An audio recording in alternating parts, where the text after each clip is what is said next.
All right, welcome in, everybody. This is the Underground Runaround. I am your host, Brad Ross. It's right there on the screen, or we're on Spotify now, too. And our co-host, Pav Daddy, he is not with us today. He's got that thing that everybody's getting, so he's just not up to it today. But we have our good friend, Brett Comensoli here today, baby. What's going on, Brett? How you doing? I'm doing great. Sorry to hear that Pav's under the weather. Yeah, Hopefully gets back soon. It is what it is, yeah. We're marching on without him today. There's just too much going on that we need to talk. we need to talk. Wild. Today especially, because we've been trying to get one set up for a week now, but Pav's just not been right. Yesterday he said he was good, and then today he said he was good. He was going to jump on with us, and then last minute he's like, nope. Like, all right, dude, I get it. But just the stuff that we needed to discuss before today was a lot of stuff, and now it's two gigantic stories have come out today in hobby land, and it's crazy, man. So let's start with the $3.5 million elephant in the room, Brett. Man, this Pokemon story has been incredible. First of all, I am not a Pokemon guy at all. I've opened up like one box. I don't know much about it, but I fell in love in this story when it came out, when these two guys purchased this case. I believe it was a sealed case to first edition Shadowless. I'm almost positive. I know it was a first edition case. I don't know any of the other details. For everyone listening, I am not a Pokemon guy at all. I got one case of Elite Fate, Shining Fate Elite Trainer boxes, and I sold them all. And then I never got anything again. It's not my cup of tea, but it's absolutely worth talking about because it's cool for the people that like it, and the story is nuts. I haven't gotten too deep into the story, but Brett has, and that's, I want him to tell it because I want to hear the story, and I'm sure everybody watching on YouTube and listening on Spotify is going to want to check it out too. So, Brett, please. Yeah, I ran into this story. I think it was like April or May of last year. It was on the Card Shop show YouTube channel. They had a 2-part episode, and they went through how they purchased this case. It was him and this Jacob guy, the Card Kahuna. They purchased this case. They took it to BBC Baseball Card Exchange right near you, Brad, and they had this case certified and wrapped, and it made it a legit case. And then from there, they took it and they sold it I think the next day for $2.7 million to a collector. And then until recently, I had no idea that Logan Paul even had it. And he purchased it for $3.5 million, which is insane. But in the meantime... That's a great quick flip from 2.7 to 3.5. How do you have any idea how long it was from that 2.7 purchase to the sell to Paul? Are we talking weeks, days, months? I don't see. That's the thing. I'm not familiar with the exact dates, but again, like I said, they acquired this and sold this sometime in either April or May, I believe. So, I mean, it's within months that he's picked it up. I just didn't see I didn't know he had it, but when I found out was on another YouTube channel.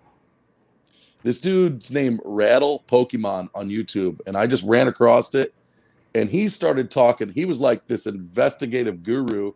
He does Pokemon too, and it's almost like he is looking for scammers in the hobby.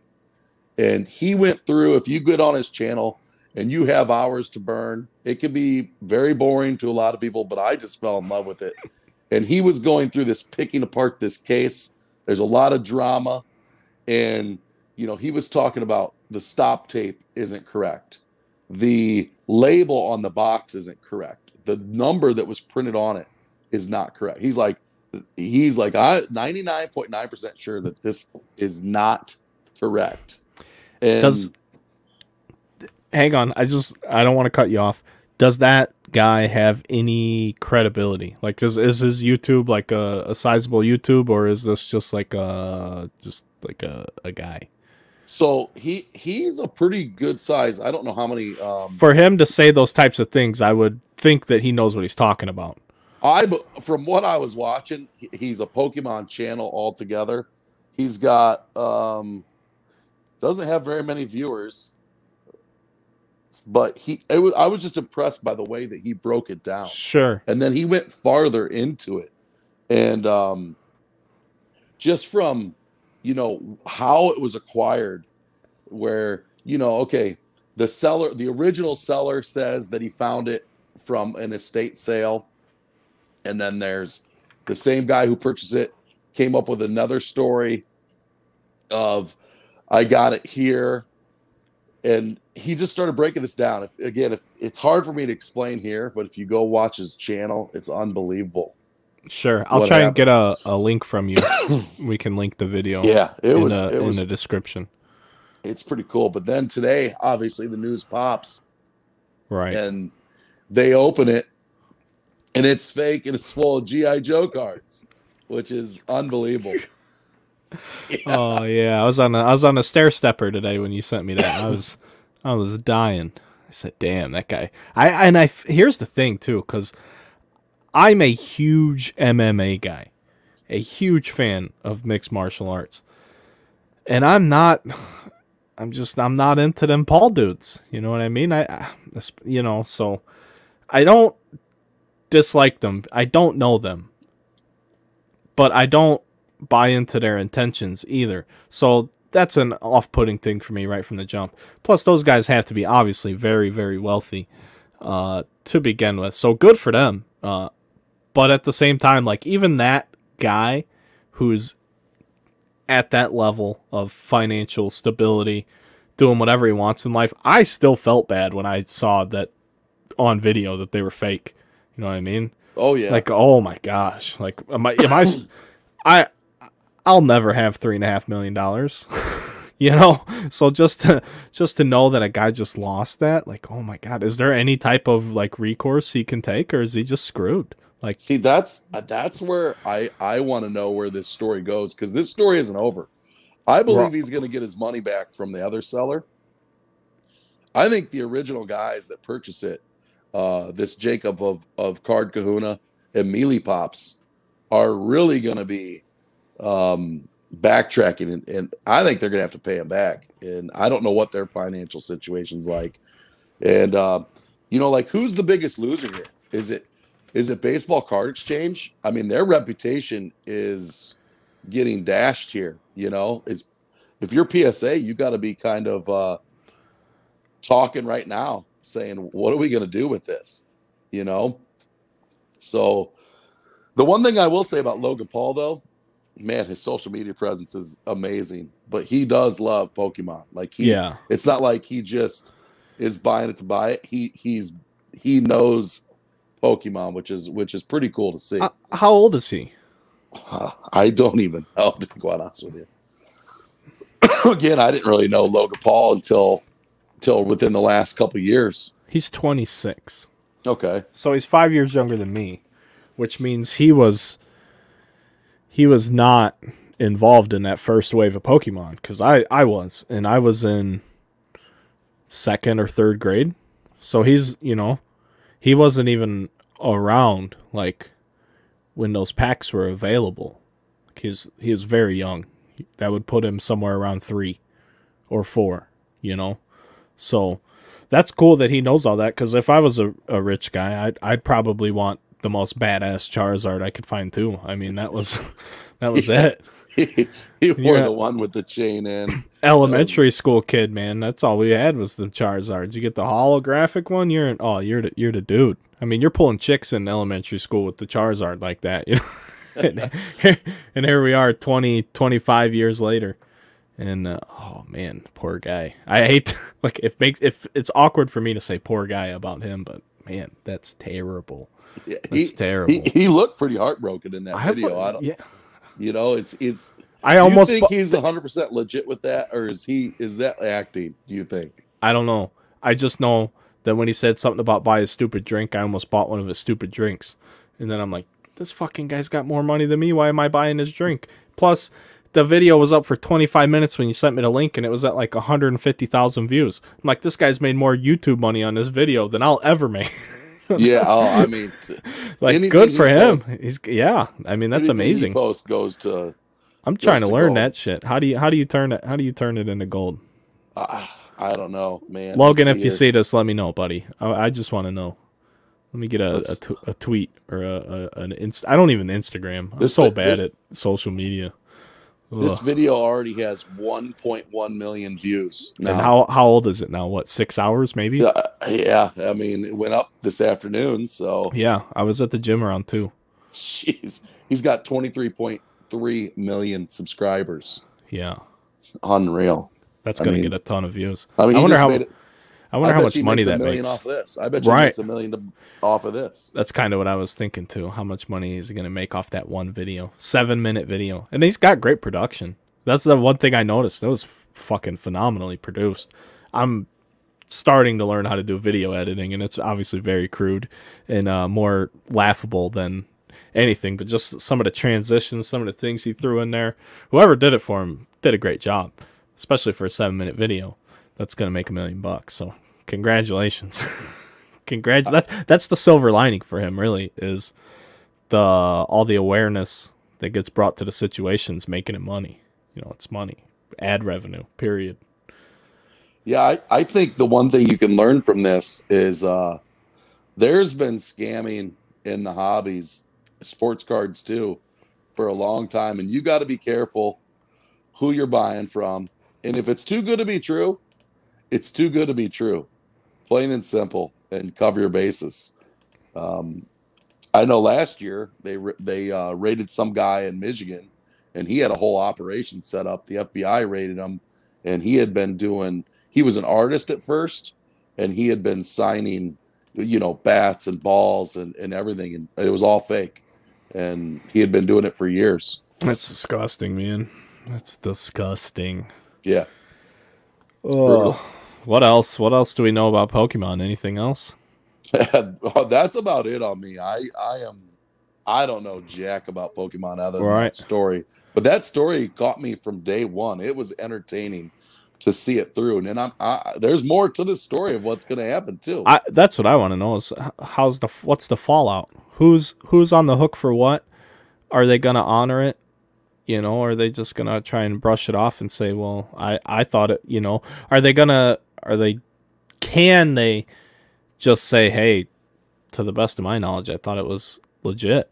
I didn't know it was a fake. Is that your responsibility that you sold something you didn't know was fake? I think it is. I mean, you see, it's crazier. If this would have been an eBay transaction, all Paul would have had to do is say, hey, this shit's fake. I bought it and opened it up. It's fake. I want my money back. That's not what I bought. I mean, it's that simple. eBay would be pulling $3.5 million out of somebody's bank account right now. So I don't know. I would love to know how that situation ends. And another part of that from that rattle Pokemon is he believes he knows the person or persons involved with this because they've been scamming Pokemon stuff for a long time.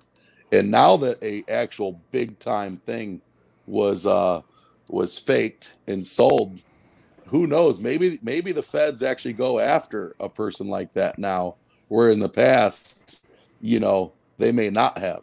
So there's a lot to this, and it's intriguing to me. I tell you what, it sucked me into the Pokemon world. Yeah, I have no idea, but it's anything in the neighborhood of $3.5 million in a hobby, especially a card hobby, even if it's not my card hobby. I'm wanting to know. I'm curious by nature. That's why I started a podcast. I want to talk to people. I want to know what's going on. If we can help people out, that's fantastic. We're not here to push or just anybody who wants to say something. Come say it. But man, what do you think about Bowman Draft? We've been doing that for a little bit now. I've watched some breaks. I've opened up a few light boxes and a jumbo, and I think it's a really good product overall.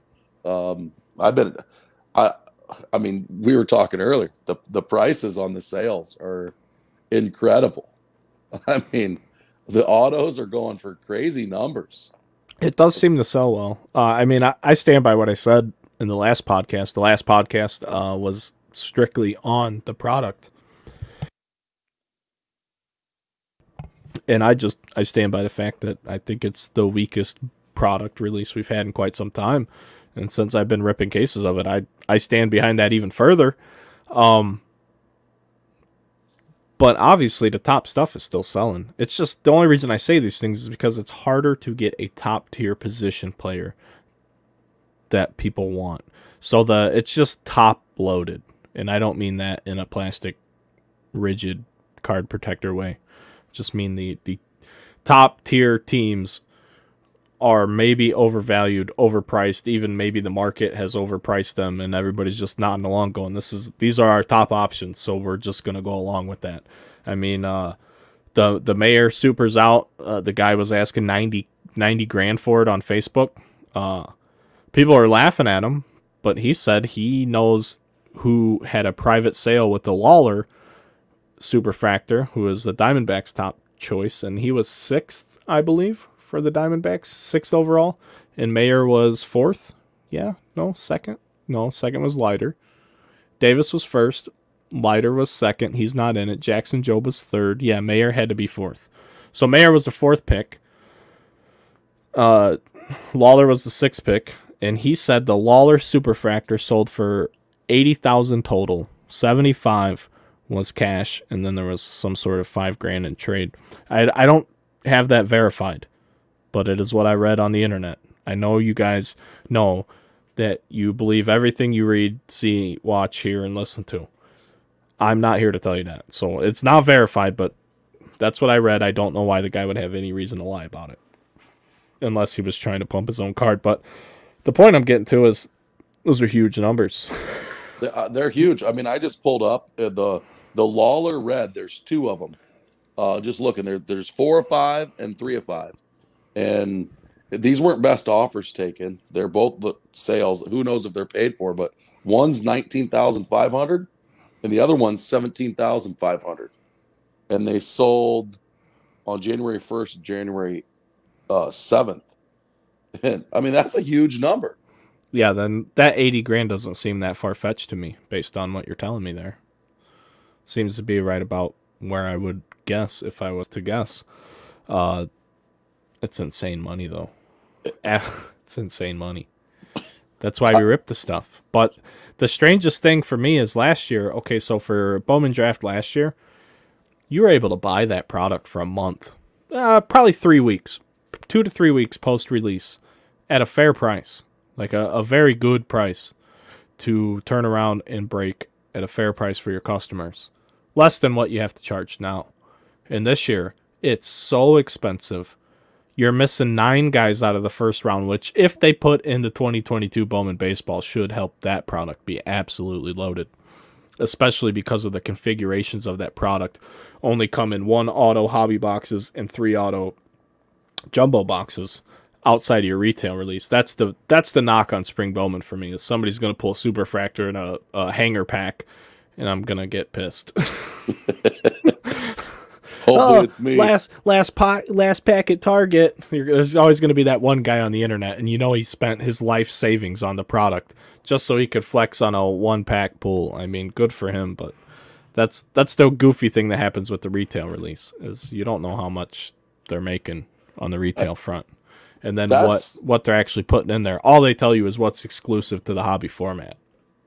That's where I've been kind of grinding, thinking about it, is why they wouldn't have put these guys into draft, the other top picks. But then you start thinking, what I want to know is, I've always known, and you've always known, that they make way more Bowman than draft every year by far. They have to.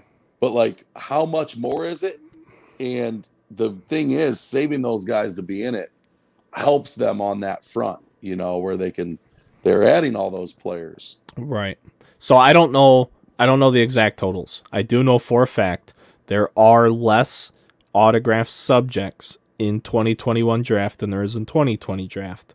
So that right there, you have less of a talent pool to pull from, but the problem is you're missing 9 of the top round guys. So that makes your top end picks even that much harder to pull. You think they'd be easier because there's less subjects, but I'm telling you, every case I've opened, you're pulling duplicates of at least 3 people. It seems like every case I've opened has been duplicate 3rd to 4th round pitcher city. I mean, that's what it is. And I mean, while we were doing the breakdown, I literally in my notes on a few teams, bro, I'm tired of writing about pitchers. I don't know what else you want me to tell you. I don't, it's not relevant to the hobby market. Not that I don't like pitchers or prospects or athletes in general. Please understand that when I say this, I'm solely talking about perceived market value and not any individual success or failure in pro sports. I want everybody to succeed. I just want that to be out there. I just feel like you cannot say anything anymore without somebody taking it the way it was not intended to be taken. With that being said, the price in the last week is slowly starting to come down on the wax front. So I don't know if people are just holding wax uncontrollably and now they have to get rid of it, so they're starting to offer it for a less price. I saw some guy had like 16, 17 cases for sale the other day. Like, damn, you got it like that, huh? You got 16 cases of Bowman money. So I'm talking about, let me get that. But it's like, man, if you're not ripping it, what are you doing with it? Just sitting on it, waiting for a rainy day? All the supers are flying out. Now's the time to sell. The supers came out quick, man. A lot of the top supers have come out. I haven't pulled one. I pulled 3 supers last year. A Lacey insert. He was the 3rd pick, I believe. 4th pick, 3rd or 4th pick for the Royals. I didn't pull his first Bowman. I pulled a insert of him. I pulled some 5th round Hawaiian guy for the Twins. And somebody else. Nobody major. Nice mute job there, Brett. That was fantastic. Top notch, dude. I appreciate that. So does the Spotify listeners' ears. They appreciate that as well. I just figured that out now. I was like, oh, I better mute that. I got the coughs too, man. Luckily, I have one right on my mic, so I can just hit it right on my mic. I don't even have to click on anything. So it's really interesting the way it's worked. It seems like this is a lesser year and it's harder to find and harder to get at a fair price. And I don't know the answer. There's really not much more to say. Supers are coming out. It is a fun rip. The light was fun too. The light version, those black and white ray waves are beautiful. Yeah, absolutely beautiful. The autos are, per the pack odds, the autos are 1 in every 20 boxes, which is essentially 4 out of 5 cases will have an autograph for a simpler thing to wrap your head around. We did pull a Harry Ford, and it looked incredible. It was a 12th overall pick by the Mariners, high school catching prospect. And there was a few examples of sales, and they were selling for big money, over $1,000, and they're non-numbered parallels. Yeah, I like that version a lot. If there were 90 plus tax and shipping, so you're looking at $100. Yeah, if you got them from Tops. Yeah, if you're able to get them from Tops, and I still even think if you can pick them up at that 140 to 50 range mark, they're still a pretty decent buy if you're in it to the long haul. I don't know what you think about this, but just in my opinion, if you're looking for the short, quick flip of those boxes, you're not going to get your money out of them right away. It's again, Bowman's that you let it sit and wait, but the hobby's the way to go if you're looking for that huge auto. But for the price, I mean, $150, it's a fun rip, and I love those black and white wave cards. Those are amazing looking. As much as I hate the idea of increased production, I love the light format. I really do. I like like I said, the black white ray waves are fantastic. I even begrudgingly like what Topps Chrome did in the summer with their light boxes. It's the black white mini diamonds. Is that what they were, or was that finest? I think they had those too. Yeah, they had boxes. Yeah, they did, and they did. I think they were called black white mini diamonds. I could be wrong. I didn't open any of them. I just saw they were mini diamonds. They weren't like waves. They were mini diamonds. Right. And then they did some nice ones with the rose gold mini diamonds and like Topps Finest, but just as a separate light, a bridge product between retail and hobby in that light format. I really like those exclusive chromes that they put in there. That's like a top tier choice. I commend them for doing that. As much as I hate seeing them make a new format to further increase the production. I love the way they did it. So that's Bowman Draft. That's about all we got. Bowman's Best. You want to talk about Bowman's Best? Yeah, Bowman's Best, baby. One of my favorite products of the year. I know it's one of your favorite products of the year. I got in the break of yours the other day. I haven't purchased any boxes because the prices are still, I mean, they're so expensive. I just can't do it. I mean, get it, dude. It's nuts. Here's my first take on Bowman's Best. At market pricing, last year's Bowman's Best is cheaper than this year's. Explain that to me. It doesn't make any sense. It makes no sense at all. Absolutely zero sense. I would argue that tooth and nail to the grave. What's in this year's product that makes it better than last year's product? Not a fucking thing. You know why? Because you're missing 9 first-round draft choices. You're missing them. So your prospect list of talent is automatically less than last year's. Last year is a better rookie class, and you're pulling way more veterans out of cases than you are this year. So this year's just loaded up and watered down with prospects who Beckett wants to call rookies. And that's a whole nother... I got some information for the people because it's incredibly confusing, and I don't have a dog in the fight either way. It makes no difference to me, but I think everyone's wrong. I think it's everyone's wrong because it doesn't fit into anything by anyone's stipulations or rules for what constitutes a rookie card, but nobody wants to admit they're wrong. So here we are. Yes, exactly. I was in a little Twitter debate with the Twitter handle blowoutbuzz.com last night, and I invited him onto the podcast because it wasn't a malicious conversation. It was, I said something, he said something, I countered, they said something else. I'm like, hey, what about this counter I just made? And then they would get to addressing the point, and then after that point, I'd make another point. And I'm not going to read all the tweets, of course, but what they say... Or you know what, let's backtrack even further. Let's go back to Beckett. So Beckett put out an article. It's on Beckett.com. You can just Google Bowman's Best Beckett, Wander, Franco. Oh, you know, they talk about not all cards have rookie logos. That's obvious. We know that. They said there's no Hall of Famer that has a rookie card stamp on his logo or on his card. Yeah, because I get it. The things I wanted to touch on about this though is the MLBPA gets involved, but the people that want to believe the Beckett rules don't want to acknowledge the fact that the MLBPA has any say in what constitutes a rookie. They're like, it doesn't matter. It's what the... I'm like, all right. I'm not even having this argument because clearly you don't want to understand that there's two sets of regulations we have to follow now to constitute a rookie card. Shout out to the kid hat right there. MLB 17 to show. Griffey, gotta love the hat. So essentially,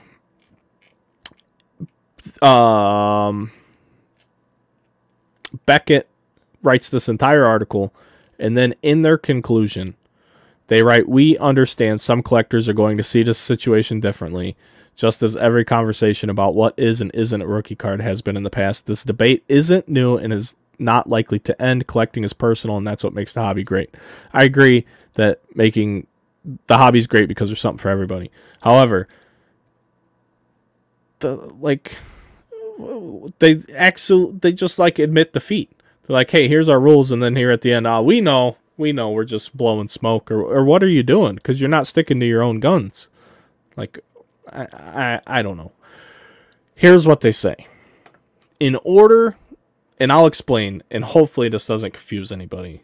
But please try and follow, because I'm going to try and do this as logically as possible. It says, for a card to be considered a rookie card, this is what it is. It has to be a legitimate set release. Bowman's Best is a legitimate set release.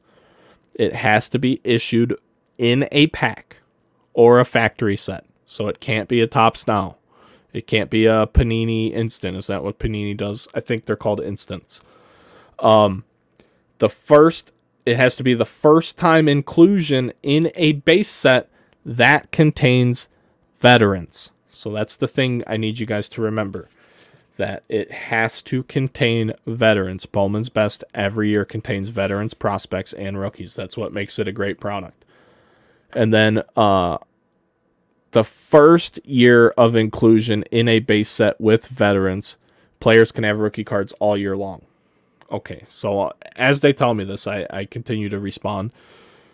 I'm like, okay, I understand all of that. I'm like, but Topps has already said, along with the Players Union, Wander will be a rookie in 2022 Series 1. We all know this.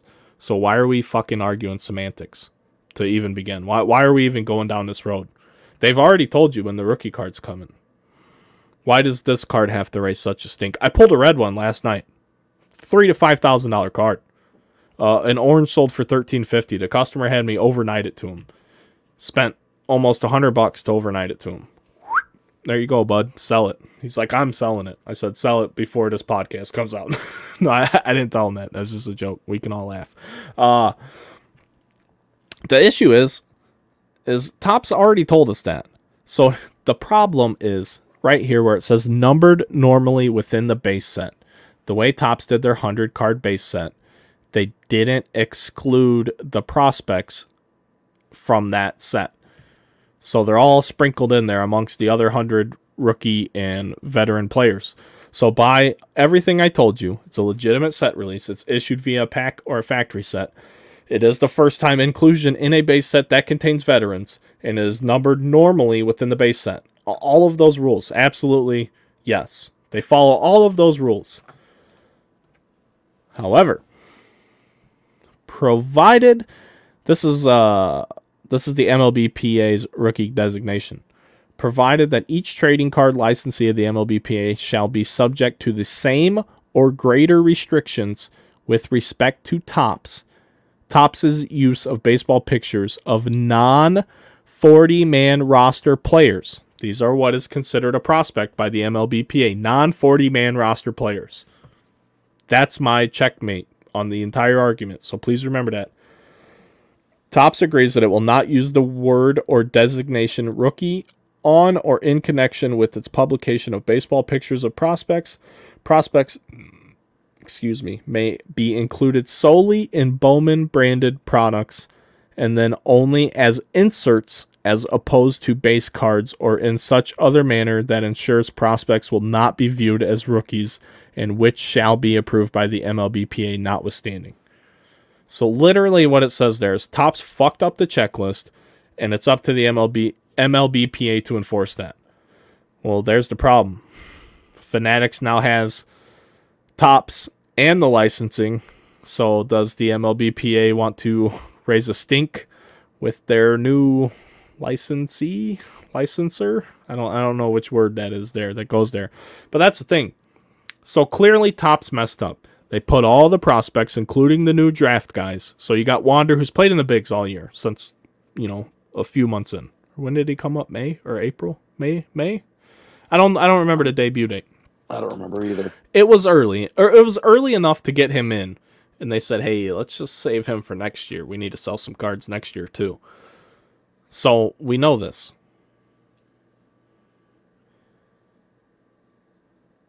And also on the Twitter, all of those people, so this is something new to me. According to their rules, a parallel is considered an insert and is not considered a rookie card. I laughed at, I couldn't believe the conversation I was having. They're so stuck in this Beckett publicated rut that you're going to tell me that this card that is the same exact card is not the same card. Like it's not a rookie card because it's a different color or it's shiny. It's silly. The other thing with Bowman's Best is while the prospects are listed in the same 100 card set as the rookies and the veterans, they have a different card design. They have a square box behind their photo where the rookies and the MLB players have a rectangular, almost inverted shape of Indiana on the left-hand side of their card. So they did differentiate it in that way, but when they put out, this is literally an error in the checklist publication but also the manufacturing because they stamped those cards. So literally they just dropped the ball somewhere in Topps headquarters somewhere when they were putting this product together. They didn't think to just pull all the prospects and make the base card set 70 cards or whatever and then have this inserted set of 30 cards. They made the design different. And if we're using all of those stipulations I went over to say that these are in fact rookies, none of these new drafted guys fit that qualification for an MLB rookie because they're not on the 40-man rosters. So if you're not on the 40-man roster, you can't be designated as a rookie per the MLBPA. So I don't care what you want to say about sports cards. It's a licensed card, so it has the MLBPA's license, which means it also has to coincide with their rules. So those rules, along with the other rules I stated, it all has to line up. So if you're arguing one way or the other, you're wrong because there's no winner here. That's the conclusion I've come to. There's no right and there's no right because everyone's wrong. It's not a rookie. But it is a rookie. But it's not a rookie. Because if Wander's a rookie, then Henry Davis has to be a rookie. And Henry Davis can't be a rookie because he's not on a 40-man roster. He's the number 1 overall pick in 2021. That guy's not a fucking rookie. Like, it's not a rookie card. I don't care. I don't even want to have the argument. If you want to call every card prospect in this set a rookie card just to be cool or hip or think you're smart, whatever. You're just going to come across as a douche to me, I think. I think you're going to come off as a snobby douche because you have no common sense. It's the same thing I'm dealing with one of my bookkeepers. I sent him a Cash App statement. Cash App glitched when I downloaded the statement, and I figured this out through a support message. I downloaded a statement. I had like 3 transactions because I don't do Cash App much, but I still sent it to the bookkeeper anyway. For my month of September, it had my cash outs where I send the money from my Cash App to my business account. It always puts a negative sign there, so it shows negative money. Well, for these months, it was just green, and it didn't have a positive or a negative, and it just stayed green. And the bookkeeper has no common sense. I'm like, listen, you see where I cashed out. I said, look at my checking account statement the next day where that money clearly shows up in the account. He's like, well, that could be from anything. I says, it says Cash App right on it. So literally my bookkeeper has no common sense. I want to fire him like right on the spot because I'm paying these people to do exactly that so I don't have to spend my time doing this. And here I am fighting with them and they're refusing to even enter it into the computer. They're like, you got to talk to Cash App. I'm like, it's clearly obvious that it was just a mistake. And I think that's the same situation we have with Bowman's Best and the checklist and the rookie nonsense. The bigger issue with Bowman's Best is the fucking price of it. The price of it compared to last year. I'm buying cases of last year's tenfold over this year's. I mean, it's so simple. It's not even like you don't even have to think about it. It's so easy. Go buy last year's. If you want to buy a box of Best and rip it, this year's might look nicer. It really might. They have the masterpiece inserts I think are amazing. They have those fucking atrocious burn up cards. People love them though. I think I'm in the minority of people that dislike that die cut. It's horrific. It's the worst. One of the worst things I've ever laid eyes on, and I'm sure that's a hot take, but that's where I'm at with it. They're bad. I don't like them. I had a friend message me last night saying, have you seen those inserts? They're amazing. So yeah, I had somebody today tell me that too. I'm like, what do you want a card that says Christian Ye on it? Or like they bird off the names. The background is nothing. It's just a guy standing.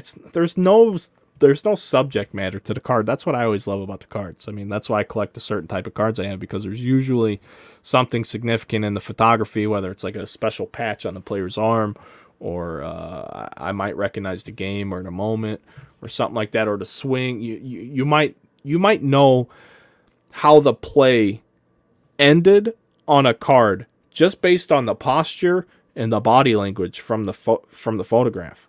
Whether it's a swinging play or a diving play, you might have an idea.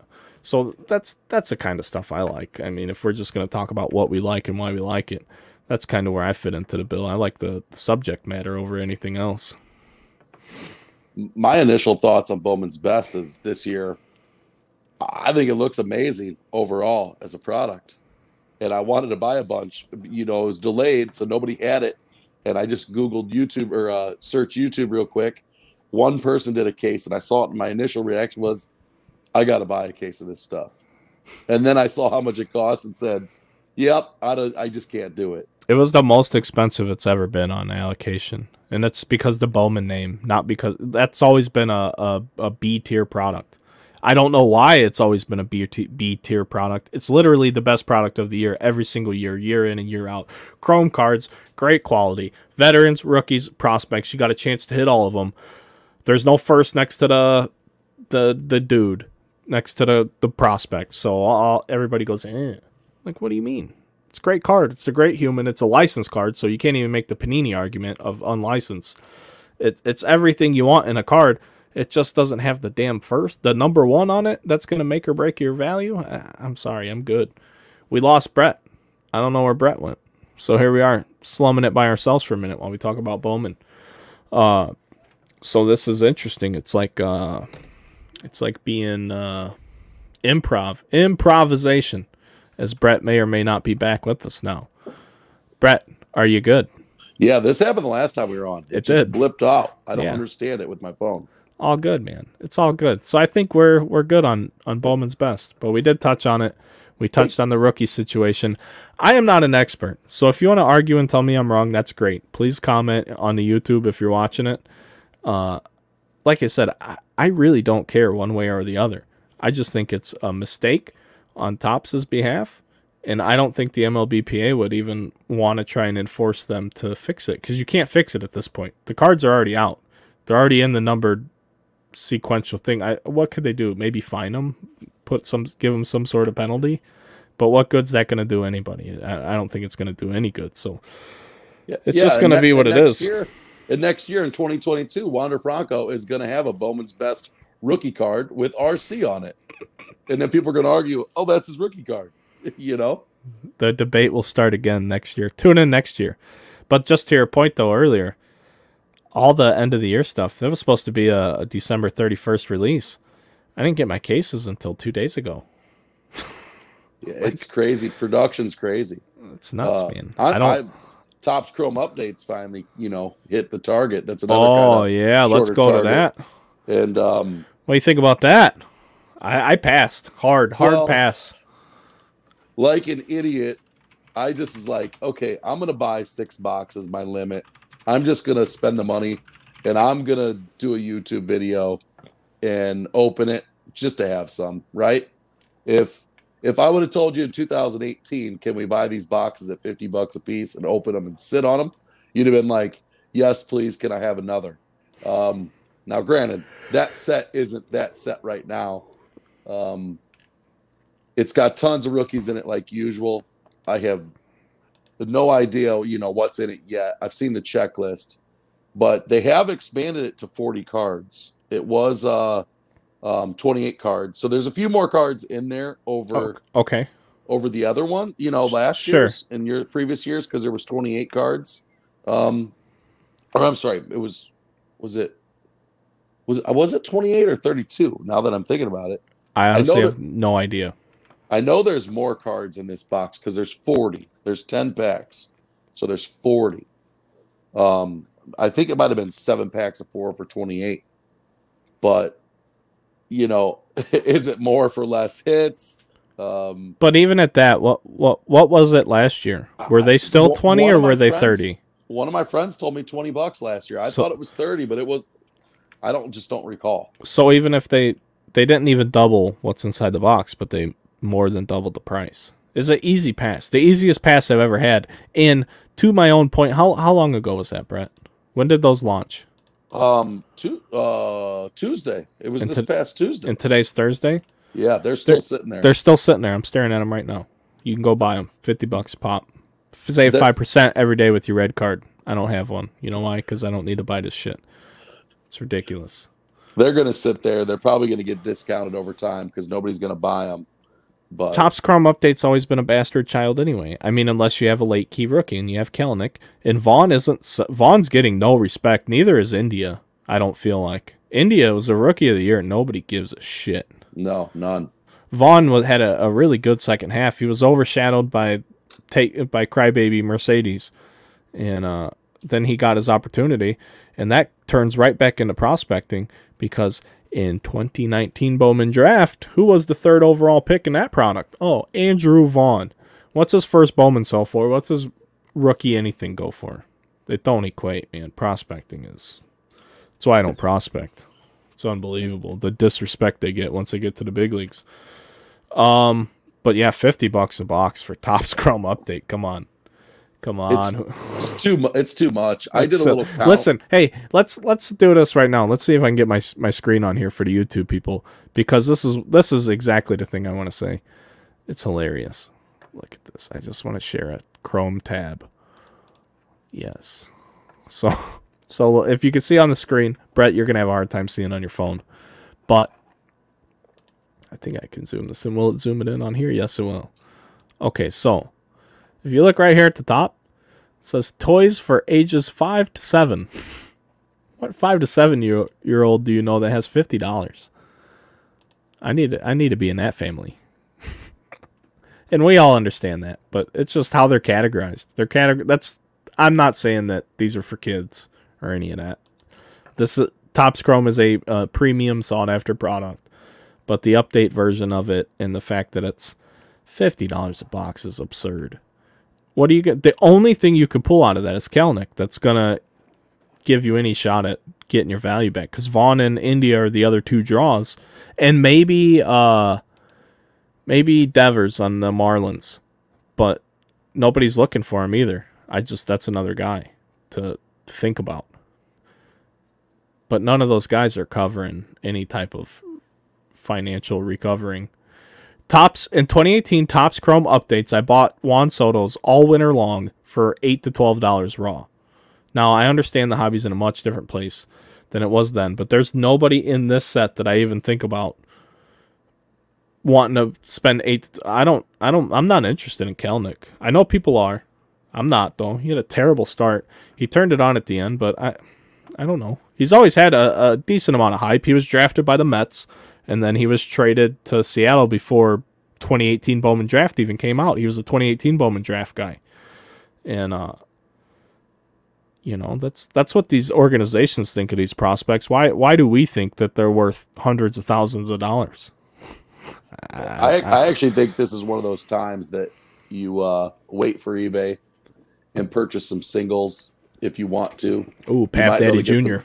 You might be able to get some good deals and go for there.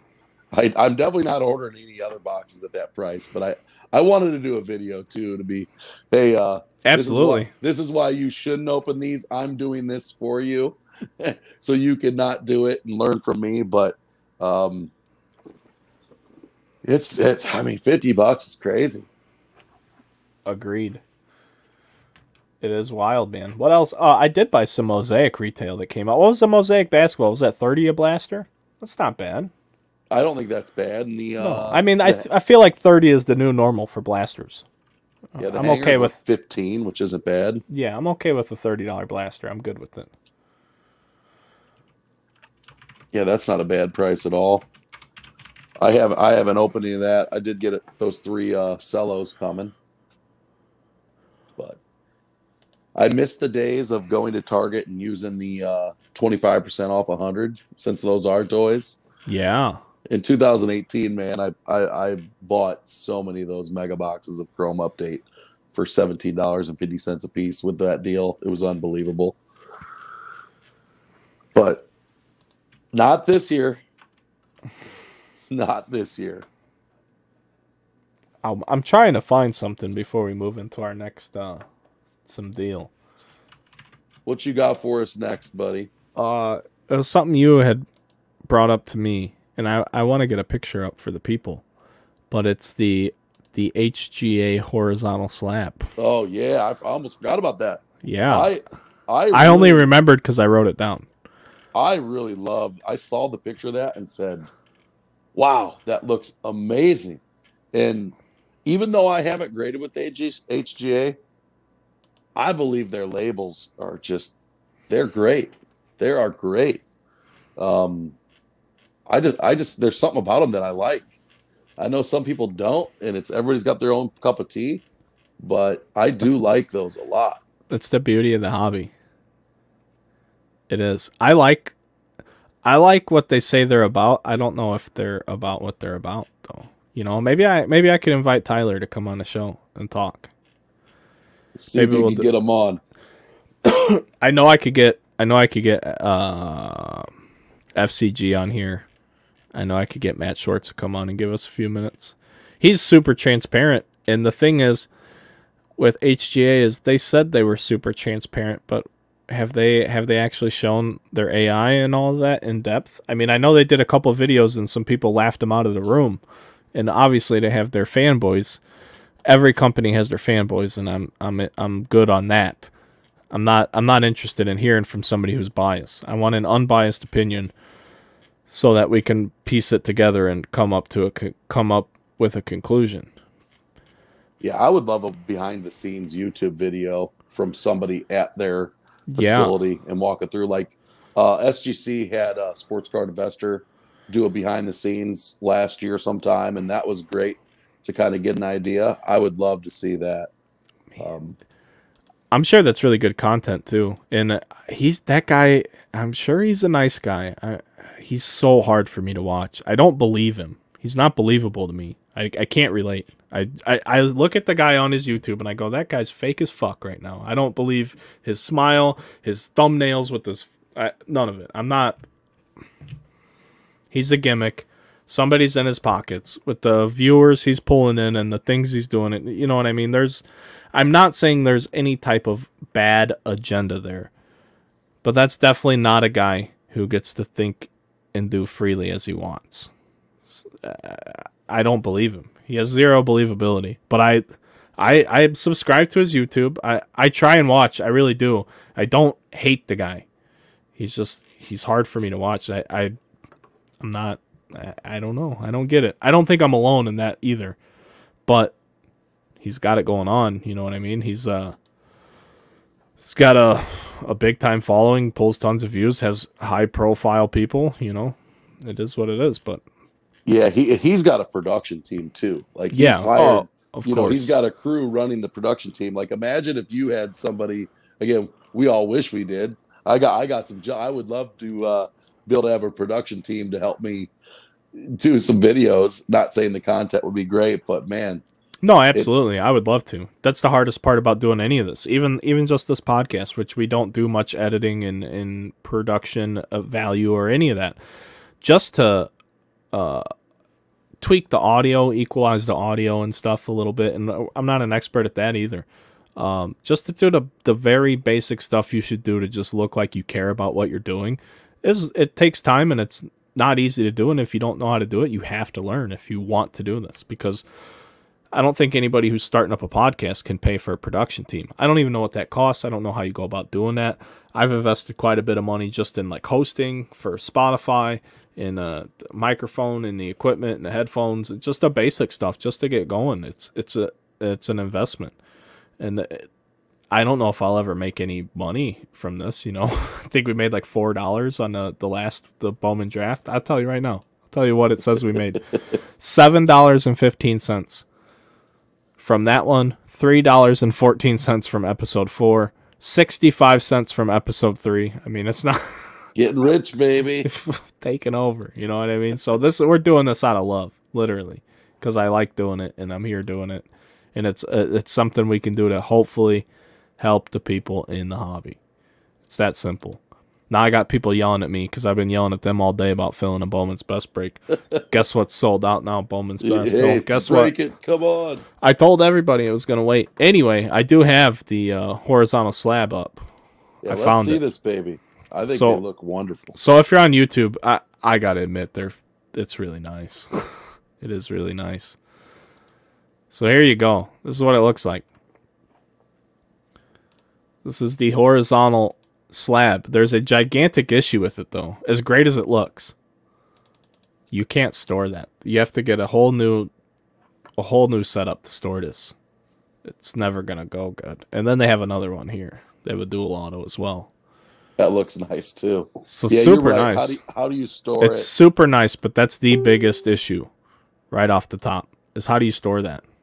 They would be nice display pieces. Like if you're a PC item that you want to display, in an office or your man cave. Yes. I think those would be amazing. Or I'm sure somebody will come up with some type of frame for it where you can hang on the wall. But those look amazing to me. I actually kind of want to get one of them. I got a card. I wouldn't mind doing that too. Yeah. It's unbelievable. I can't even do a podcast. Nobody talks during the day. It's my frustration. Everybody wakes up at night. I'm literally available for 12 hours every day from 6 in the morning to 6 at night, pretty much, whether I'm getting my kids to school or at the gym or what. I'm available to talk. And I tell everyone knows we're doing a podcast right now. Well, I'll talk to you guys when I'm done. Oh. So the horizontal slab, that's the big thing, man. Storage. That's the number one thing. Will it fit? How does it sit in a traditional card stand? Will it sit here nicely? I would assume so because it's smaller in vertical stature, so it has more balance. It's like having a bigger foot. It's lower to the ground, center of gravity, all of that shit. But you probably need special cases to store it. I do have some cases that have when you buy them brand new, I know a lot of people get those Harbor Freight cases, and those are tool cases. They're not even card cases. People just figured out you can stuff cards in them. So I've never grabbed one. I've never actually bought one or anything. I have a couple cases that I got from a guy who bought some actual card cases that never really understood what he was buying. So he sold them to me. And now I have some card cases. They're double layered foam, and they're like perforated cubes. The whole thing. You literally tear it out as you need. So that case would work fine for the HGA horizontal slab. You would just make a row and you would tear it out to the whatever width that card is. They look good. They really do. I can't say anything bad. I just wish we knew more about their AI or whatever that they say. It all goes back to I hate all grading because it's all subjective. When we go back to the Gold Vladdy Jr. deal where Thomas Lynch, my dude, I didn't talk to him, so I'm not going to talk about it. Let's just say I think he's resubmitting that card, that Gold Vladdy Jr. Topps Chrome rookie auto. Because I'm telling you, it's still nicer than mine. I don't know how he got a lower grade than mine. It's crazy. Absolutely crazy. So, what else? Let's briefly touch on this. I don't want to touch too much on this. But everybody's been talking about it. Everybody's freaking out about the $600 IRS thing. What do you think, Brett? You want to know what I really think? I can't stand the government's in my pocket already for my regular job. Yep. I've tried to keep them out of my pocket for the card world. Yep. Either you better do a really good job of keeping track of your sales, and if you're doing big business, get somebody who really knows what they're doing with your taxes. Or go to all cash, which I've tried to do. But that's what I really think. Here's all I want to say. I don't want to say too much because I'm not a CPA. I'm not an accountant. I'm not an attorney. I am not the government. I'm nobody. But here's what I do know from the experience of being a human being and dealing with the IRS and the government and accountants and bookkeepers. And I've dealt with all these people. Doesn't mean I'm big fans of any of them, but I understand the game and how it relates to me. How it will relate to the average person is not as scary as they think it is. Here's all I'm going to say is that, yeah, they're going to 1099 you after X amount of money. But if that's money that you sold is not profit, as long as you can show that it's not profit, whether it be from purchasing into a break or buying a box of cards. If you went to the card shop and spent $500 on a box of cards and you got $20 out of that box, like it happens from time to time, and you sell that card or cards for $20, and then at the end of the year, that $20 puts you over the limit, and somebody sent you a 1099, and you go to whoever prepares your taxes for you. I wouldn't recommend doing like a box store like H&R Block. I don't think you're doing yourself any favors by going through someone who's not certified. They're just computer educated for a click-by-click chart.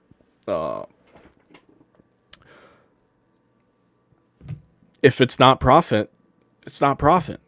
If you sold it for $20, but it cost you $500 to buy it, you didn't make any money. So you're good. That's all I want to say. I think people are thinking that what did it take you to get to that $600 in sales? Did it take you $1,000 worth of purchases? Then it's a hobby. And then another guy, and I didn't talk to him beforehand, so I don't want to name drop him either. But he basically said, for a few years, I never lost money on the business. Like in a year, I never had like a negative year. But I don't know the rules. You have to look. And this is why I really don't want to say a whole lot about it.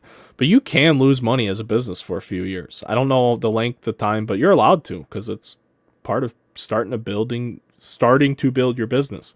So if you show losses on top of this 1099 that come in, and you're showing losses from all this extra shit that you bought and you didn't make any money, guess what? Your fucking tax refund just got bigger. So however this game ends up getting played, don't instantly jump to a negative conclusion, because it could benefit some people. And that's really all I want to say. That's it. It's just real quick, in and out. I'm not an expert. I'm not a tax man. I'm not a CPA. I'm not a lawyer. I'm not the IRS. I'm not the government.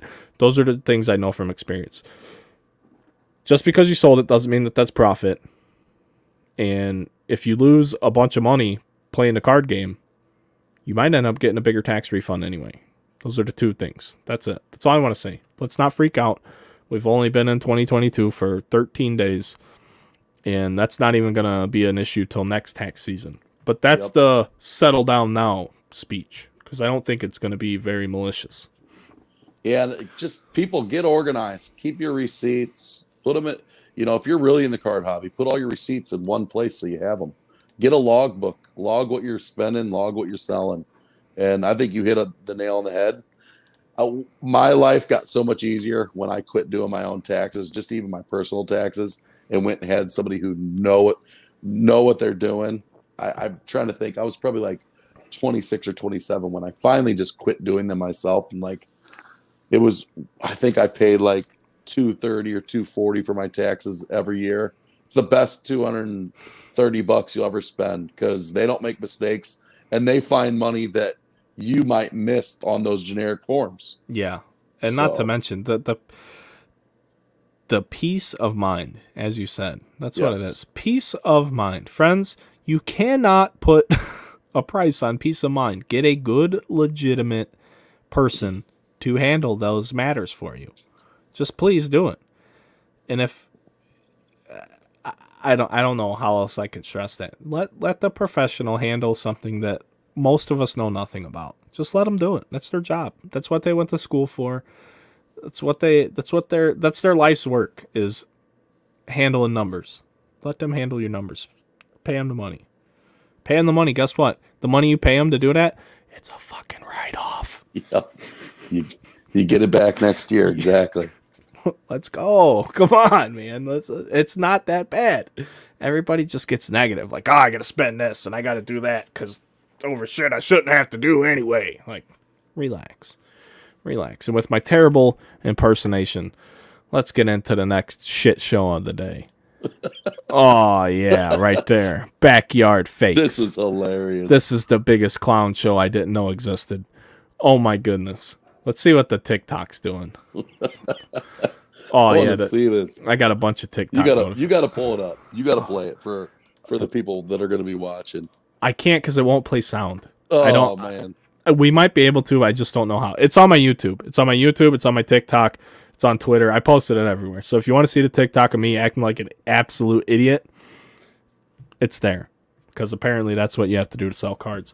So these clowns, oh my goodness. Somebody sent this to me again right after the Logan Paul thing. Jake Paul, Logan Paul? Logan Paul. Jake's the boxer. They're both boxers, right? I think they both do box. Yeah, they definitely are. Jake's the one that's just got the bigger mouth. These guys, holy cow. I don't even know where to begin. I don't know their names. I don't know what type of business they do. It's probably more business than I do. But, oh my God, if that's what you have to do to be in I don't want to be in business. If that's the way you got to act. This dude's up there dressing like the fucking cheerleader from The Longest Yard. You know what I mean? That fucking old slippery fingers. Hey, why can't I be the quarterback? Oh, that's why. That's what the dude is on camera all day long looking like they got the fucking shit going on in the hair and wow. Let's just say that. Wow. I'm not judging you at all. But if that's what you have to do to get views, ooh, not for me. So anyway, what they actually did. So what they did is, I didn't watch beforehand. I'm not watching 4 hours of their nonsense. Sorry, I'm good. Somebody goes, go the 4 hour mark. So I go the 4 hour mark. Looks like they're ripping packs, talking, doing giveaways, trying to bring in followers. They're on Twitch. I understand how the Twitch game works, at least as far as video games go. You try and get people in, build a following up, get partnered with them. Then once you're partnered, you can get ad revenue through them the same way as YouTube.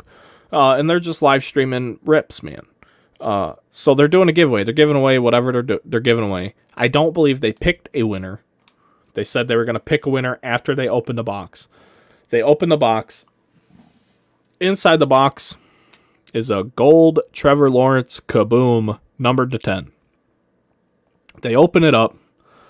They start going nuts, hugging each other, dancing around, screaming, just going berserk, but in a very strange celebratory way.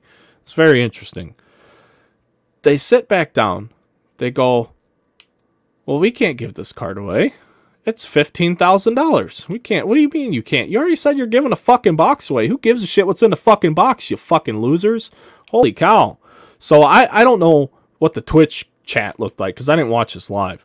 I'm sure they were shredding them up.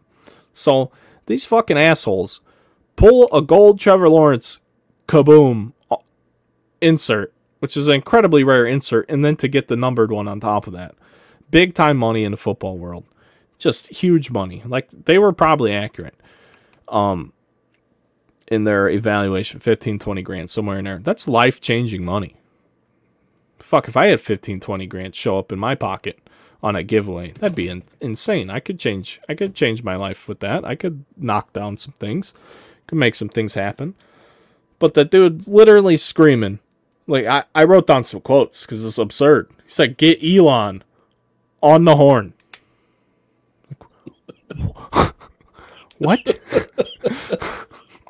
What? Fuck's Elon gonna do for you? Fucking sell you a Dogecoin? Like, we do this shit every goddamn day. Wow. And then they're trying to figure out what to do with the card. Like, you already said you were giving it away. What do you mean you don't know if you can give this thing away? You're live in front of however many people are watching you, and you're just gonna pull that shit? The fuck? You guys should not be in business. You should never do business again. I am the last person that's ever gonna feel sorry for you or pull a punch, so get fucked. They said it's not even fair, honestly. That's what they fucking said in a quote. It's not fair, honestly, to give that card away. What do you mean? You said you were giving the box away. What's wrong with you?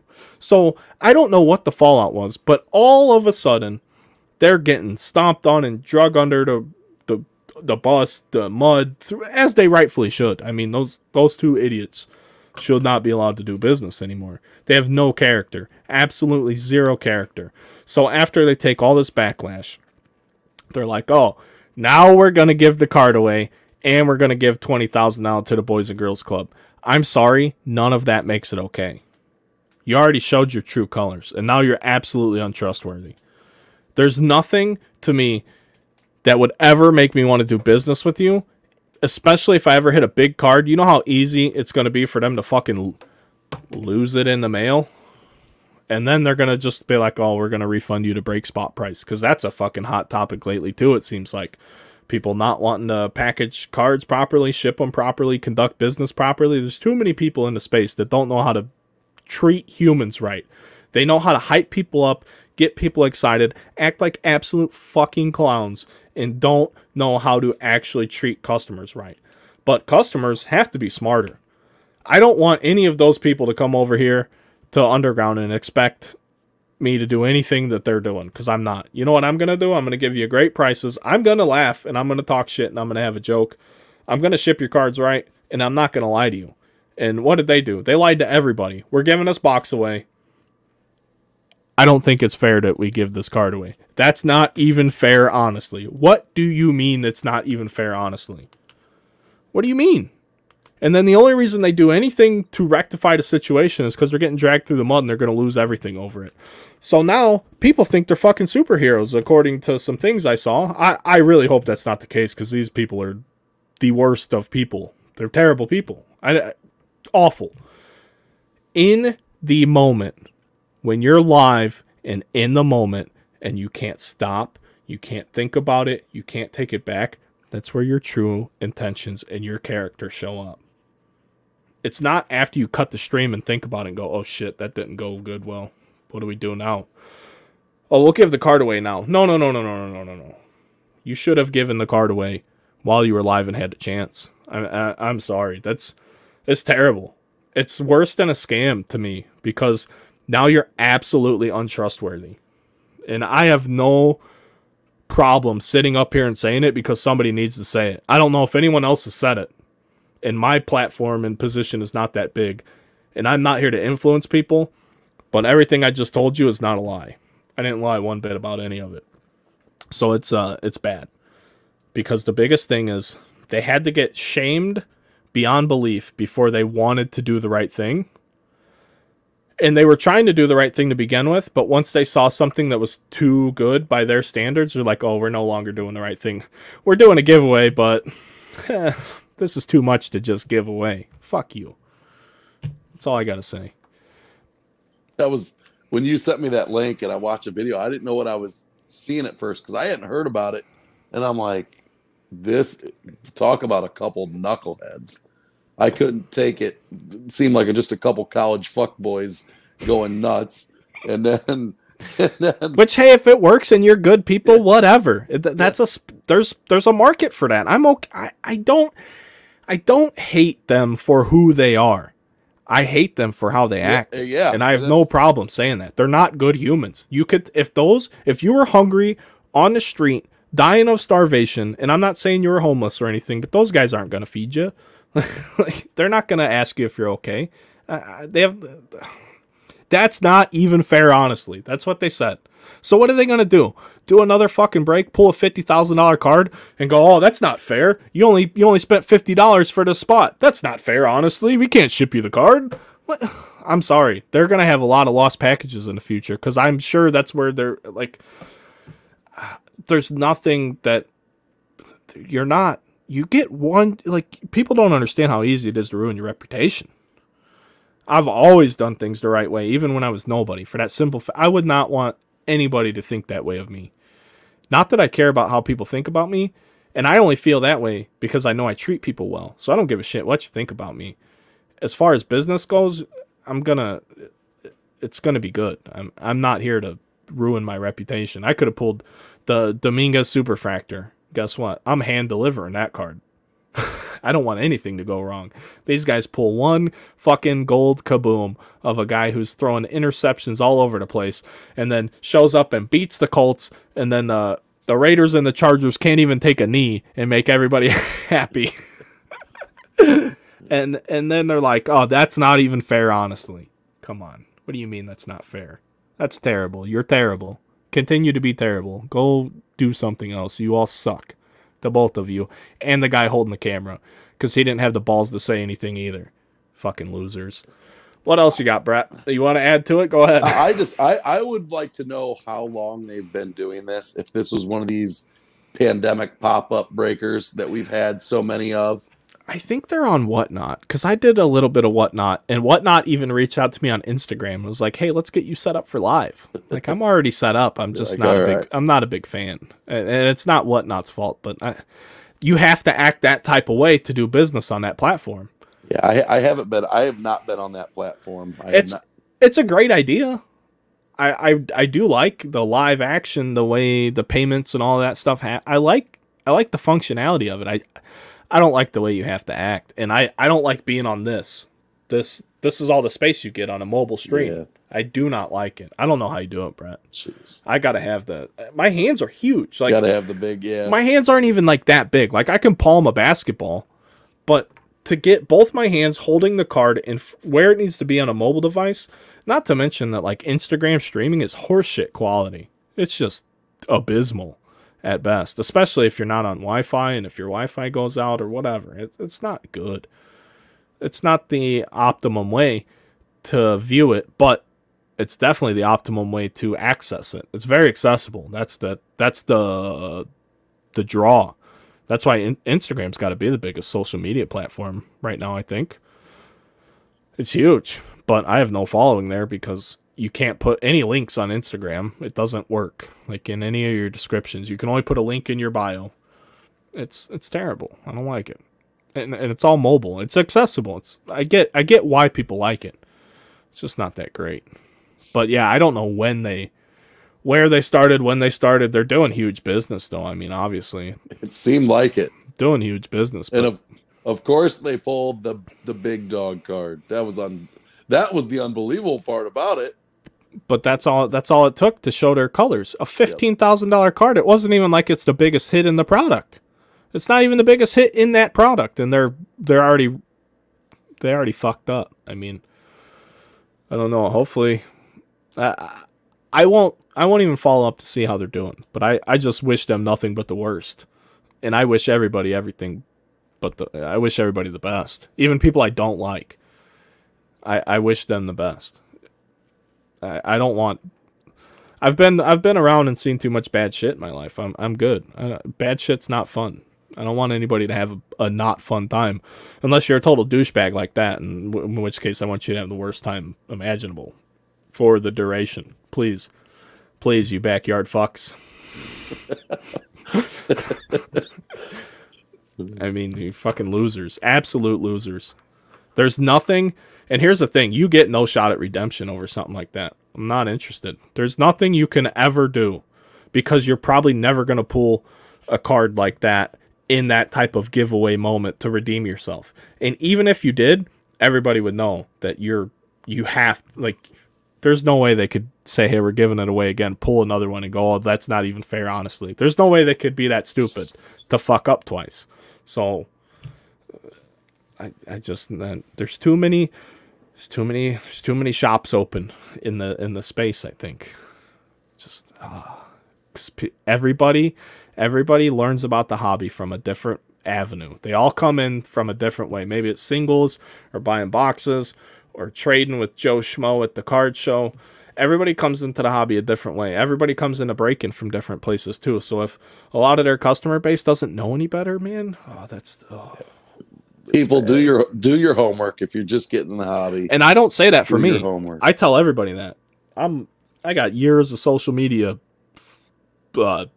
footprints and groups everywhere. I say that there's a million breakers doing it. Go find the one you like, because the way I do it might not be what you like. I'm okay with that because I like the way I do it, and I do okay in life, and I know I treat everybody that treats me, everybody that supports me, I make sure that they get the best fucking service. So I'm okay if you don't like me, but do yourself the favor and go find somebody you like, not just the first person you find. Yeah, because you get that. There's a lot of flavors out there. I'm a pretty tolerant person. As a teacher, I can deal with all kinds of different personalities, and I'm pretty, like I said, tolerant. There's a lot of really good breakers out there doing stuff. You can find somebody you like, but again, like I said, do some homework. Make sure people have been around and they're credible and are offering a good service, because there's a lot of really crappy people out there. And then you get like the horror story where somebody pulls a huge card, not even in a giveaway, they pull a huge card and then they disappear. Yeah, or it gets lost in the mail or damaged in the mail. That's the worst one. An honest damaged package is the trickiest situation. I hate when people will ask me, like other customers will be like, hey, this happened. They don't tell me who or where, and I don't ask. They're like, what would you do? Well, I didn't do that. Go ask them. Yeah. Like, whatever I would do about the situation doesn't matter.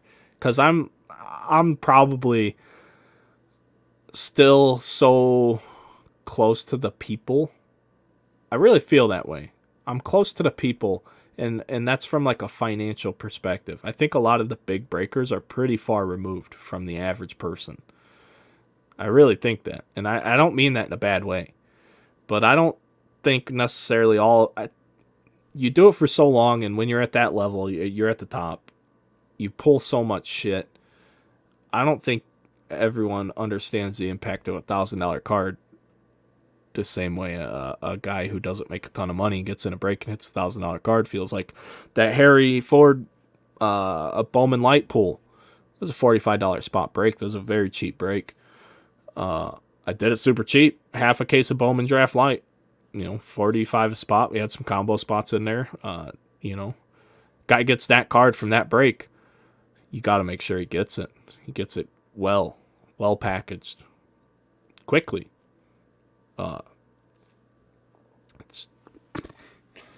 That shit's important to somebody. So I'll be honest, I lost my train of thought. It happens to all of us. In what I was saying there, but it's something about big time breakers at the top.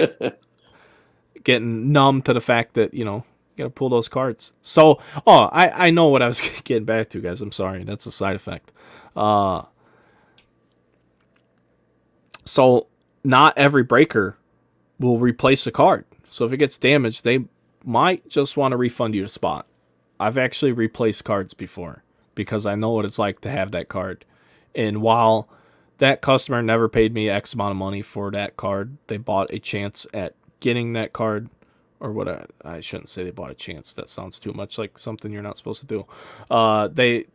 They bought the team for that case of cards, and then they got the cards, and when they got them, they didn't live up to my job. So while I don't work for the post office, I'm responsible for what the post office does because that's the service I used as my business to deliver those cards to the customer. So you see this more in single sales where nobody wants to be wrong. The guy who sold you the card doesn't want any accountability for the post office. The post office is never going to be accountable for anything. I mean, they'll fucking run your entire package over, mail it back to you, and put it in a bag and say sorry. I don't know if you've ever gotten any of those before. I've had a few return to senders that way. It's no fun. Sorry. That's all they say. At least they say sorry, I guess. But yeah, just to most people won't replace it. Even the big time people will tell you you're responsible for your own insurance if you want it. But there's no definitive business speak. There's no recognized standard as, hey, this is what we do, because you can have it both ways as the customer. So if you're the customer and you say your break spot was $100, just for being simple, you hit $1,000 card, the $1,000 card gets destroyed on the way to your house, you're going to expect the breaker to give you $1,000 or the card. Like, I would assume not a lot of people would be happy with just having their spot refunded. But if you buy that same $100 spot and you get nothing and your package is $20, the customer's going to want their $100 back. A, because they didn't get shit to begin with, and B, because what they did get was already worthless to begin with, and now they can't even sell it because it's damaged. So they're going to want their spot. The customer is always right in that regard, and whether I like that or not, that's the best way to treat people, because the situations, if you do business properly, don't arise that frequently. So I had the flip side, the argument where it was less than what it was worth, happened the other day, because I had a customer in Washington State, I believe, and I am very far away from Washington State, get a package that was in top loaders, in a cardboard sandwich, taped up well, probably inside of a bubble bag, inside of a bubble mailer, because it wasn't like, we box a lot of things. We box most things here at Underground. But if you only got a couple cards, nothing's negligent. Got there, fucking corners are all smashed up. Like, how that happens, I don't know. It's amazing how the post office will damage your packages. We pretty much bomb-proof packages here at Underground. Stuff still gets damaged. Cards in boxes. Even in small, like, we use 7x4x3 boxes for anybody at home who wants to step their shipping game up. Obviously, we get them from Uline. That's the best place for us. They're honestly not the best place for everything. They're shipping. Nobody ships you a cardboard box for free. But 7x4x3 boxes are great size. We used to use 6x4x3, but then found out we could even go to 7x4x3 before we started hitting the 1 pound priority mail threshold. So you can still ship a lot of stuff in a 7x4x3 box as first class mail.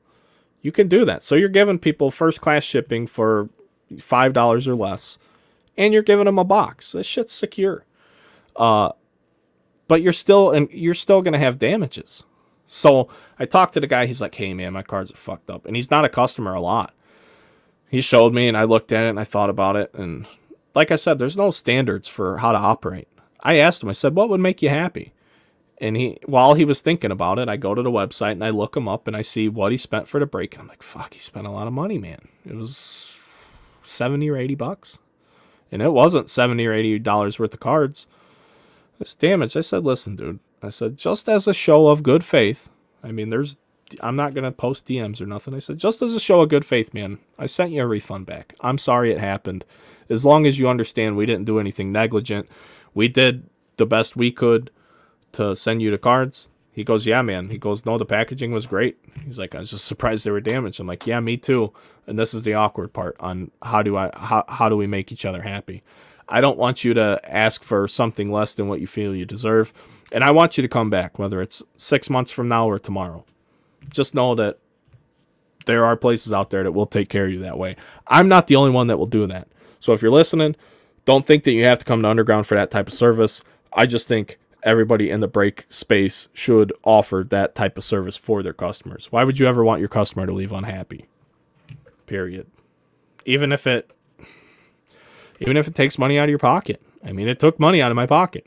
It really did. I don't make a ton of money. I do just enough to take care of my family and buy my own insurance. That's it. And I'm stuck in between a rock and a hard place. That's where I'm stuck. And I'll still do things like that because I think it's the right thing to do. It's really all I got, Brett. That's all I got too. I will. I'll send you a little link to a video that I got about the economics of opening 350 blaster boxes. Maybe something to think about talking about for those set builders. That there's still people out there who are buying, singles and inserts and putting together master sets of not so good of products. Yeah. It's those people are still out there. They're out there. I make fun of it. Yeah, I made a joke last night and a couple people got pretty upset. I said it was 50 or I said no one under 50 builds sets anymore. Something like that. It was an internet joke. It was meant as a joke. That's the biggest problem with social media is you can't convey emotion in text. You can't do it. It's hard to do unless you put emojis in. And then people will be like, "Oh, that's the crazy guy who uses all the emojis." Like, yeah, that's true too. So there's a fine line on using emojis and trying to convey like if you don't know me as a person, you don't know I'm being sarcastic. Like I don't mean that, but it's funny to say because it's partially true. It's not 100% the truth, but it's funny. Let's just laugh. But I got some tweets, I got some Facebook comments, I got some feedback like, "Hey, I build sets." Like, I'm sure you do. Jesus, it's just a joke. But the people that are just like, you've never heard of them in your life. You've never seen them. You never communicated with them. You never talked to them. They just showed up one time to make their opinion known. Like, I build a set. Well, good for you. I'm glad because that's another space to occupy in the hobby. However, on the internet, set builders are extremely rare because nobody is going to pay the shipping to get 20 base cards that they need to build their set.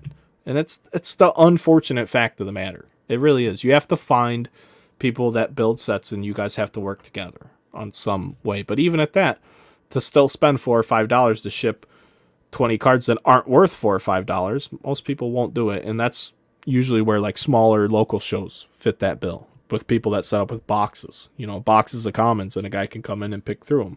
That's great. But not everybody does that either because it's just not profitable in this new boom of everything's about money, which goes back to those backyard fucks. It's not even fair, honestly. I mean, it's not even fair. What do you mean I got to give this card away that I said I was going to give away? It's not even fair. It's not even fair because it's too good. It's too good for you guys to give away. That's fucking assholes. I'm still mad about it. That's literally why I cut my shirt right here, put on a fucking bandana and fake hair from my wife, who's a fucking hairdresser. I said, babe, what do you... I said, you got a clown thing? I wanted a fucking... I just had an idea. It literally upset me because I just don't... You can not believe anything I say, but I really mean that they're terrible human beings. I stand behind that. I'll give you my address, anything you want. I'm not okay with it. I concur on that. These people shouldn't be in business. Let's wrap it up though. Hour and a half. I think we covered everything, man. Quick wrap up. The fake Pokemon hurts me. It hurts me, and that guy's super rich. I'm like upset about it. I feel bad for him. That sucks. I want to know the conclusion to that story. That story is not over. Like you said, I don't think it's over. Bowman Draft. It is everything I said it was going to be. Pav said on the last podcast, don't buy into Bowman Draft breaks. That doesn't stop anybody. Fastest fills I've had all year. Fastest. I mean, instantly fast. People are mad, kicking down doors. 5-second fills when you got to check out through a website like I use. You know, super crazy shit. And I told that I was basically in agreement with Pav in that, hey man, it's tough. Bowman's Best I was more excited for, like pulling teeth to get it full. What else? Income reporting. Not everything you sell is profit, and you can lose money. And if you lose enough money, you might get a bigger tax return out of the whole situation. Horizontal HGA slabs. Aesthetically, look great. Storing them can be a problem. The grading company is however you want to take them. I'm not a big fan of any grading company outside. I work with a grading company. I'm not a fan. I said that wrong. I'm not a fan of grading in relation to increasing your value based on somebody's subjective opinion. I think I've beat that horse to death. Topps Chrome update still on the Target website as of right now. It will be as of this listing. I will double check. Let me see. I can pull that back up real quick. While you're doing that, I was checking some sales. There were some eBay sales of that going for about $75 on those. For Topps Chrome updates. Topps Chrome update going for $75 with or without shipping. Free ship. So 75 times like about 14% is what eBay takes. It's $10.50 and then probably at least another $5 to ship if you have the right shaped box. $50 with sales tax is dependent on your city. So in Indiana it's 7%, so that's $3.50. So that's like, it's not you're making like good luck with your $7 flip profit. I mean, have at it. Have at it. You know why? Because whoever bought that's a fucking idiot. You know why? Because you can still buy it on the goddamn Target website right now. It's live. It's there. Go fucking buy it. Why are you stupid and buying it on eBay, idiot? Holy shit. You're letting the flipper fucks win. I'm anti-flipper fuck. Retail is not for flipping. Retail is for retail. It's for there to be retailed and then opened and enjoyed, and not flipped on eBay to some idiot who doesn't know to look on the fucking Target website because the goddamn shit's still there for $49.99, not $75. You just paid 50% more than you needed to, stupid. Send it back, and now they're going to hear this podcast. They're going to fucking return the box and go, oh, I was drunk, or some sort. They're going to say the seal's ripped or something. They're going to find a loophole through the eBay return system, which is horse shit too, to say that something's wrong and send it back, and then they're going to go to Target.com like a smart person and buy them for $50, which is still too much money to begin with.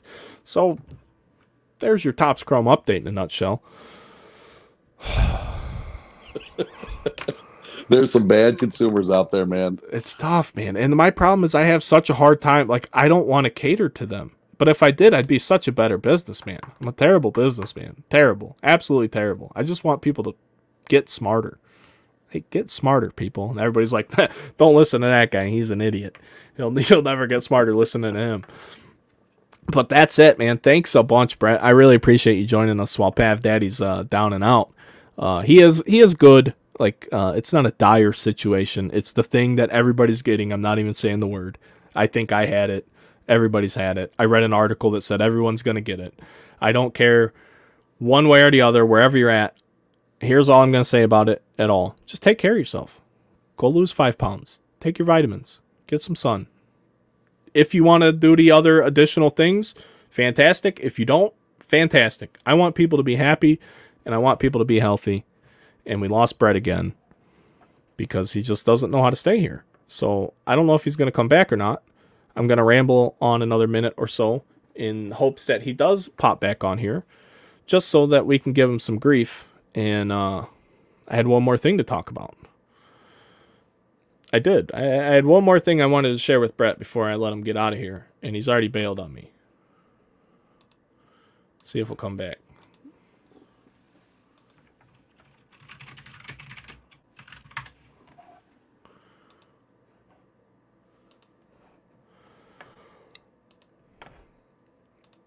Yes.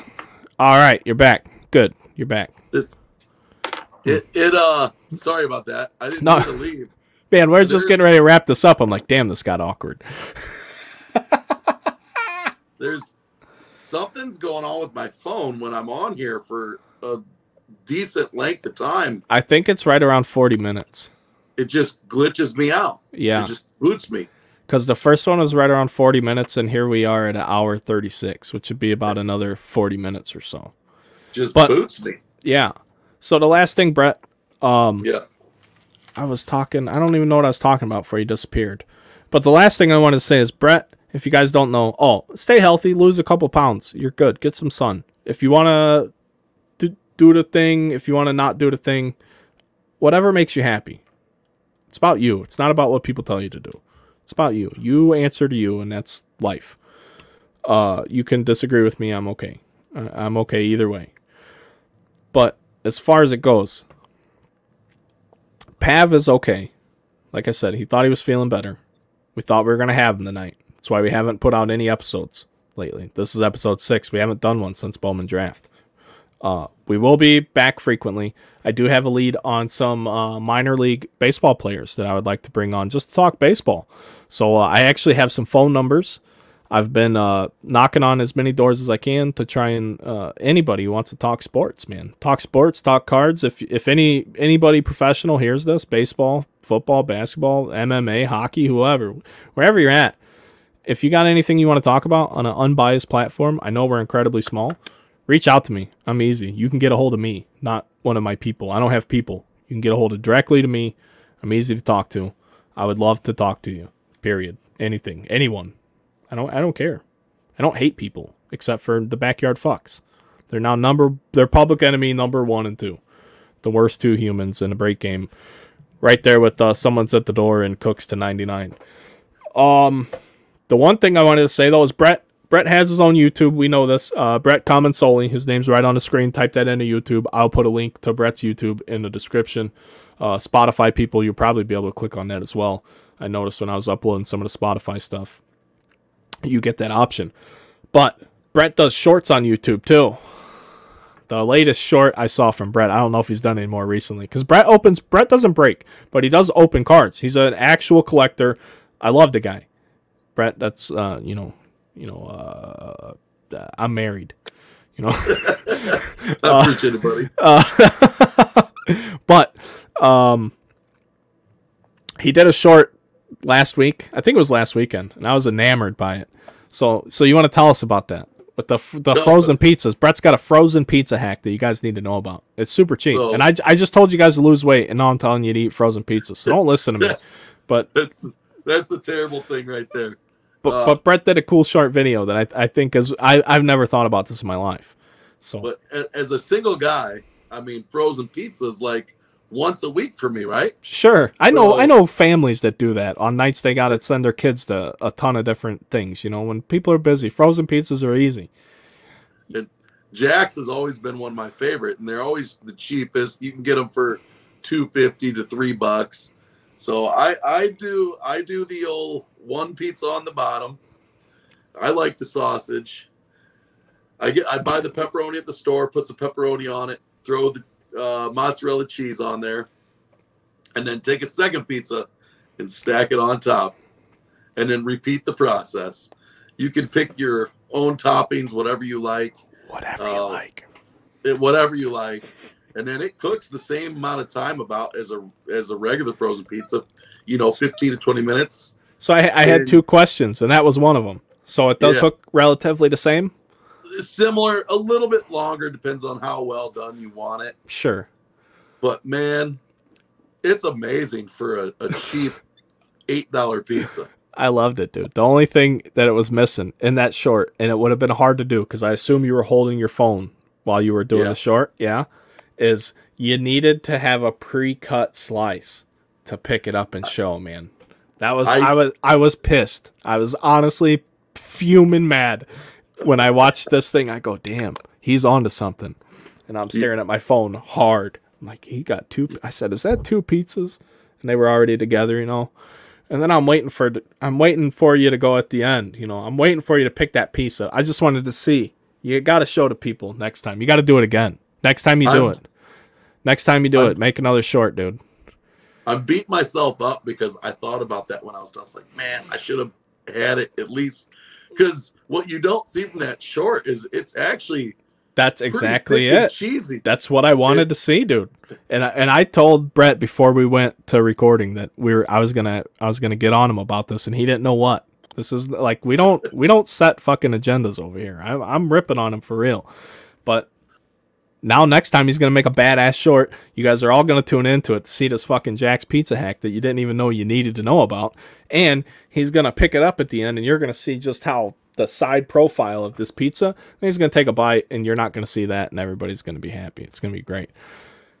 One of the reasons I started doing that, too, is the price of pizza has gone up. Like, I didn't mind getting a cheap pizza like Pizza Hut or Papa John's, what? But those pizzas cost. I mean, it's expensive now. Like, if I'm going to pay that much for pizza, I might as well go to one of the better places in my area and get a good pizza instead of crap cheap pizza. So that frozen pizza is better than Pizza Hut, in my opinion. Yeah, no, I agree. The only thing I like Pizza Hut. No, fuck Pizza Hut. They're garbage, absolutely trash. The only thing Pizza Hut ever had going for them was stuffed crust pizza. And you know who else has stuffed crust pizza? Papa John's. And while it's not that much better, it's absolutely better than Pizza Hut. Pizza Hut is literally the most accessible. Like, here's my thing. I went to junior college to play baseball. The first college I went to. It was in a small town in the middle of nowhere. If you went to a Pizza Hut on a Friday night or the weekend, you would think that's the fucking nicest steakhouse in Chicago. How busy it was. Unbelievably just ravenous human beings in this Pizza Hut, like they're living high on the hog. And I mean that's wholesome to a point, but like, man, friends of the farmland, that shit is absolutely trash. What are you celebrating right now? It's fucking dumpster fire. The only pizza that's better than is little fucking Caesars. And Little Caesars is arguably better than Pizza Hut while it's still hot. Little Caesars has the worst reheatability on the market of shitty pizza. That's all they fed us in college on the road. We'd go to like CC's Pizza and shit. Like junior college slum life, dude. It was tough. It was tough. Bologna sandwiches in between games. It was a good time. The minor leaguer players, they say, how rough it was, like how rough it is to do it. I 100% believe everything they say. 100%. Because I know what I had at the levels that I played at, and it wasn't good. It wasn't good, but it was enough to keep you going. But for optimum performance and things like that, no, not even close. We could have a whole segment on pizza. Yeah, and we're Chicago guys. You need a pizza sponsor for this podcast. Hashtag pizza going in the description. That would be amazing. Pav, see, here, let's tell you a little story before we wrap this up, because why not? Pav, when we were trying to come up with the name to this podcast, the Underground Runaround, I was making jokes with my wife, and she goes, sarcastically, just call it Balls and Wieners. Just talking shit. And I laughed. I said, that's pretty good. Then I found on Twitter there's a Balls and Wiener podcast, but I think they're defunct now. I don't think they went past 3 or 4 episodes. But I was telling Pav, he's like, dude, I like it. I said, yeah, man, I kind of like it too. He goes, dude, we can eat hot dogs on the podcast. He's like, we could try all the different hot dogs. This dude was on it. I'm like, fuck yeah, dude. Anyway, so for those of you, if you have stuck around with us for the duration of this episode, or even if you just skip to the end, if you want to see us try foods on the show, I'm here for it. You guys have no idea. If you want, it's like, hey, you guys got to try burgers or what, in the comments, in the YouTube comments, please. I know I will post this to all my social medias. The comments there will get lost in the shuffle eventually. If you comment on the YouTube video, you can't comment on the Spotify one, but you can leave a rating. So if you listen to it on Spotify, please hook it up with the rating. They just added ratings to the podcast category. So please, if you're on Spotify watching or listening, hook it up with a good review if you like what we have to say. But if you want to see food reviews of any sorts, I'm here to give it a fucking amateur go, man. Anything that can be fun, I want to do it. That's what we're doing in life, man. We're trying to have a good time. I'm sorry, that sounds like a fucking blast to me. Pizza and hot dogs and shit and fucking beers. I don't give a damn. Anybody wants to send a 6-pack my way for me to drink on the show? How you doing? I mean, it's that simple. It really is. info@undergroundcasebreaks.com. That's how you find my email. I'll tell you anything you want to know. But if you're listening, just the listeners, if that's something you want to see, let us know. That's, it's that simple. Let us know. And Brett, thanks for joining on short notice, man. Thanks. I appreciate it, dude. It was a blast. Anytime, you're welcome. Thanks for having me back, buddy. And I hope Pav's getting better out there. We're Me thinking too. of you, buddy. We are, buddy. We'll see you guys soon. Have a great one, guys. Peace.